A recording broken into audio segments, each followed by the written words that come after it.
Sharper Point Commentary. Even though the indictment handed down against Donald Trump yesterday came partially from the work of the January 6th Commission, and the indictment claims that Donald Trump essentially doubled down on false election claims as the January 6th, 2021 U.S. Capitol riot raged, it's really hard to make the case that the charges against him have much to do with the riot itself. And that makes sense because when you listen to what he said on January 6th, it is kind of hard to tie him directly to the riot. He never said go storm the Capitol or go hang Mike Pence. But still, what's in this indictment, the third, if you're trying to keep track, is pretty damning. I think this is the big one. The problem is that many Trump critics, like KTAR's Mike O'Neill, have seemed to say this every time the former president gets indicted, arrested, or otherwise ends up in court. And there are lots of those kind of instances to point to, which certainly increases Trump's critics' hopes because it increases the chances that Trump will be convicted of something.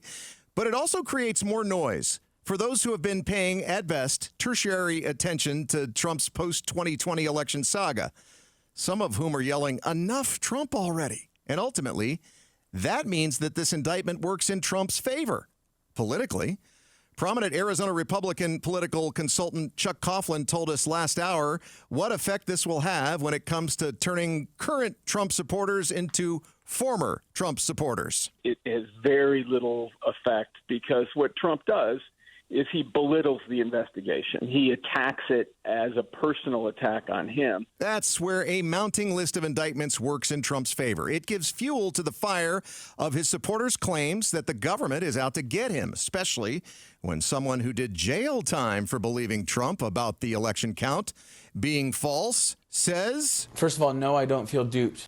ABC 15's Ashley Holden asked Jacob Chansley, the Arizona man known as the QAnon shaman who was famously caught on camera storming the Capitol in a horned hat, looking like Tatanka, if Trump should face any consequences for his part in driving election conspiracies and the riot the QAnon shaman faced consequences for in the form of prison time. And he said, "I think he's been facing consequences before January 6th for whatever it is that the intelligence agencies and the corrupt apparatuses in Washington, D.C. could throw at him." Now, you can believe that federal agencies were used improperly against Trump and still not believe that the election was stolen from him.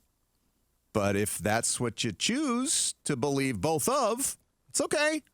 Just remember, someone who wears a hat like they wore in the Flintstones Buffalo Lodge Tatanka, also believes that.